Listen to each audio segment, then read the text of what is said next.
So this is a question which is related to the gravitational fields. So the first part of the question, what they asked, define gravitational potential at a point. So whenever there's a definition, you should always learn the standard definition. What is a gravitational potential? The standard definition of a gravitational potential is actually how much work is done on a unit mass so that we move that unit mass from infinity to the point where it experiences a gravity, so we can stop. So at this point, like we're defining the gravitational potential. So what is the definition of gravitational potential? It is work done on unit mass to move from infinity to a point in gravity. That is known as the gravitational potential.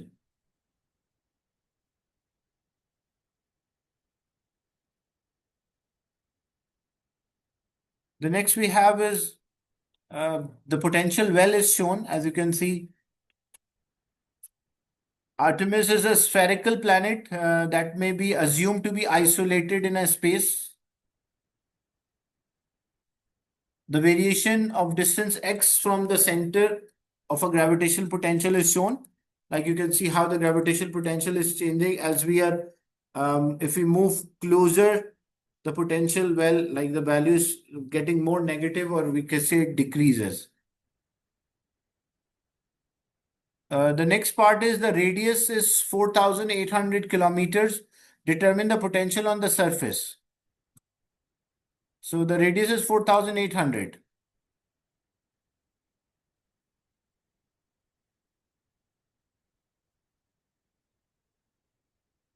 So we have 4,800 kilometers. We multiply by 1,000. So we got meter. And when we can convert, like example, an exponent, because we need at the surface. So this will be equals to 0.4.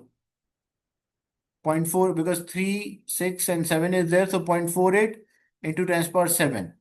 So it means 4,800 kilometer in terms of the meter when we represent. The x-axis is the distance from the planet and the y-axis is the potential.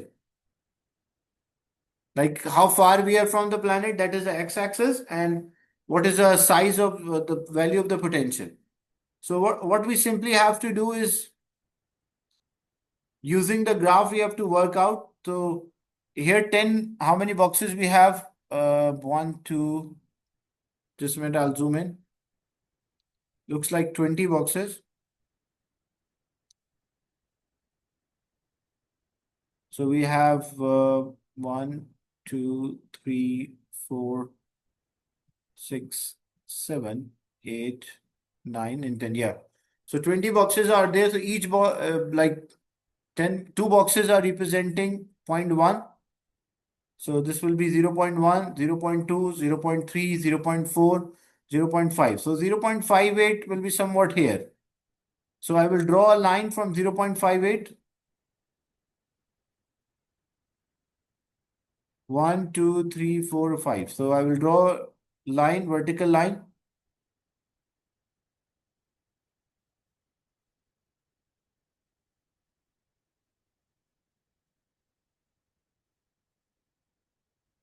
But usually at the surface, like even I can take this graph, the last value of the graph, instead of taking a size. Reason is that because if you have a planet, at which point you are deepest in the in the well, when you are bringing an object to the surface, that is the deepest point in the well. When radius, the like r, the distance from the center is equals to radius of the planet, means that is the deepest point in the well. So what is the deepest point in the well? So this is the deepest point in the well, the graph. So it means it will be minus 10 boxes equals to 0.5. So each is 0.05. So this will be equals to minus 3.55 into 10 to the power 7 joules per kilogram. Is it clear how we worked out the potential at the surface? Because potential at the surface is the lowest value of the potential. It cannot further decrease or will not get smaller than this.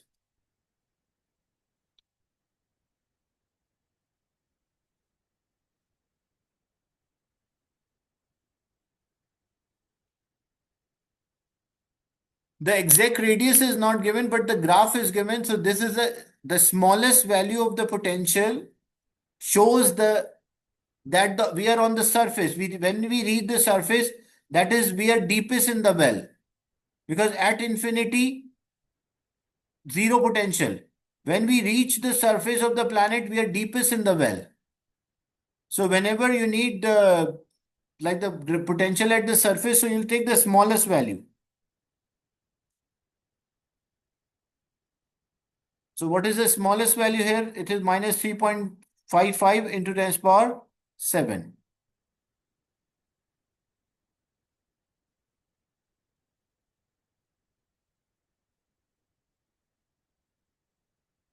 And it will work with the other way around. Like if you take 0.48 and draw a line, it will also give a same result. It won't make much difference to that.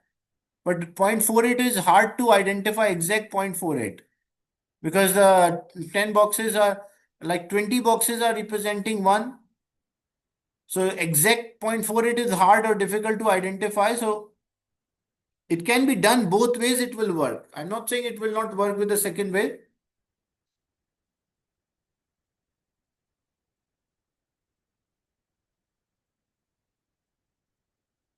So you can take a distance and find potential, or you can also take the deepest point in the well, and that will be the potential at the surface.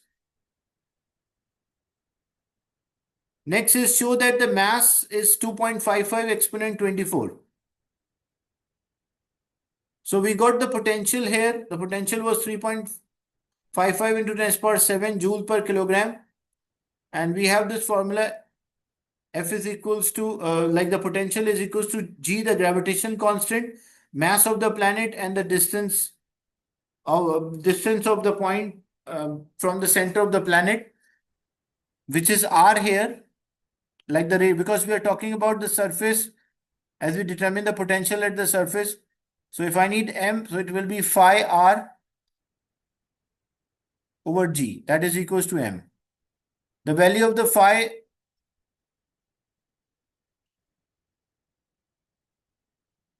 so phi R over G is equals to M. The value of the phi was given 6.6, 3.55. This was 3.55. So we'll just substitute the values here. And the negative sign is just showing an idea about, because the mass cannot be negative. It's just a potential value is negative here. Don't forget to write a negative answer, because that is important here in this point. And the formula phi is equals to minus gm over r.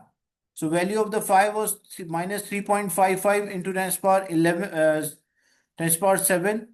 The value of the G, this negative is for formula. What is the value of G? 6.67 into 10 to the power minus 11. Mass we don't know. And what about the size? It was 4,800 kilometer. We'll convert into meters. So 4800 exponent 3. This negative sign cancel with negative. So just simplify. We'll get the value for the mass of this planet. Is it clear? This question, which is what is the mass of the planet? 2.5 into 10 to the power 24 kilogram. That's the mass of this planet.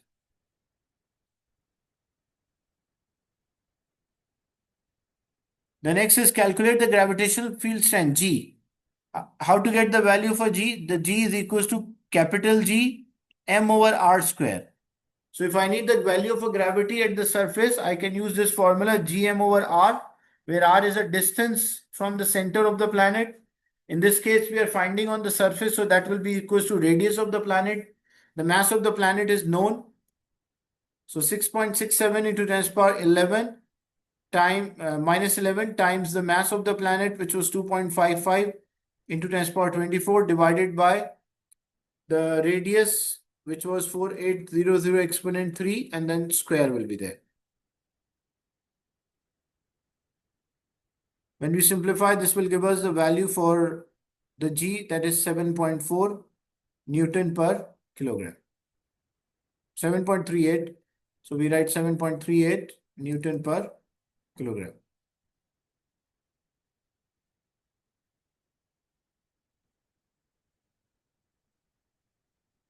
Then a satellite is orbiting about, the satellite is in orbit at a fixed position above a point on the surface and located above the equator at a height above the equator where the gravitational potential is minus 0.65. Calculate the period in hours of a rotation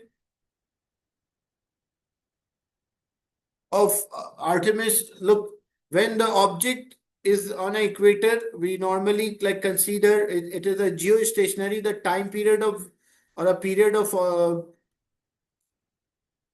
vibration for a period of circulation or orbital time period for a satellite will be same as orbital time period for the object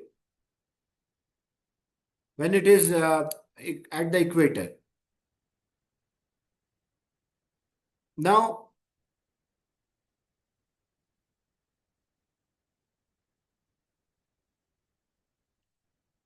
so if this is a planet,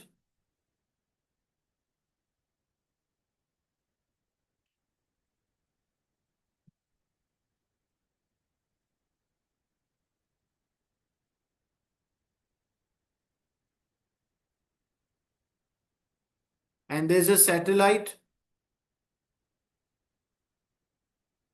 orbiting at a fixed position above, and the potential is minus 6.65.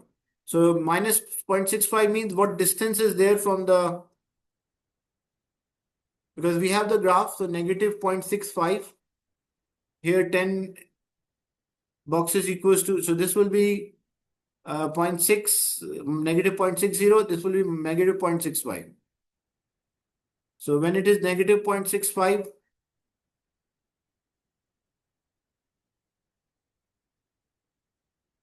what is the distance? This is 2.1, 2.2, 2.3, 4, 5, and 6. So this is 2.6x.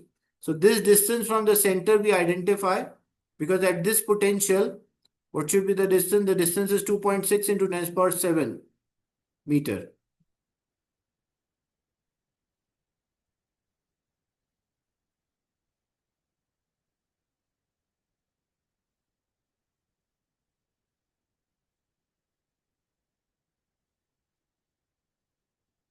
So we need the orbital time period.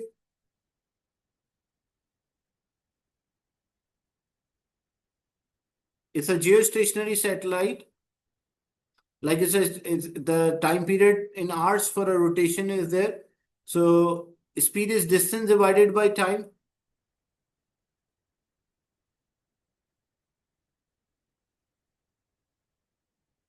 So if I have V, or I can also use omega, because for one complete revolution, omega is equals to 2 pi over t.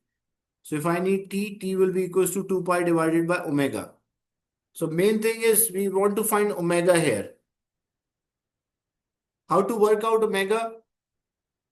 As you can see, this satellite is moving in a circular path. So circular path, there's a centripetal force. And that centripetal force should be equals to gravitational force. So centripetal force is what? The centripetal force should be equals to gravitational force. Centripetal force is mr omega square. And what is the gravitational force? Gravitational force is G, the mass of the planet, which is capital M, the mass of satellite, let's say small m, over the distance r square. Now we simplify this, small m will cancel out, the mass of a planet, satellite will cancel out. And this is r multiplied by, like this is r here and this is r square. So this will become r cube. So value of omega square is equals to G m over r cube. And I need omega, so I'll take root both side. So value of omega will be equals to under root gm over r cube. I have the value for g, which is a constant, like the gravitation constant is there. The value of the g is there. The mass of the planet is already be calculated in the previous part. And the distance from the center also we know, that is 2.6. So we'll just take a, like, divided by r cube in a root. That will give us the value for omega. And after getting omega, 2 pi divided by omega will get the time, but that time will be in seconds. And then we convert this second into hours, divided by 60 to convert into minute. How r square become r cube? This is a mathematical equation. As you can see, if it is mr omega square, and the other side it is written gm over r square. So this r is multiplied here, other side it will be divided. So r square multiplied by r become r cube. No, it won't cancel out, because this one side is the numerator, other side is a denominator. So in that case, it will be multiplied. If it was written like this, one side numerator r, other side r squared, then we will cancel out. But here, one side we have r, another side denominator is r square. So that's why it will become r cube. So using this way, we'll work out the time it will take to orbit. Is it clear, this question?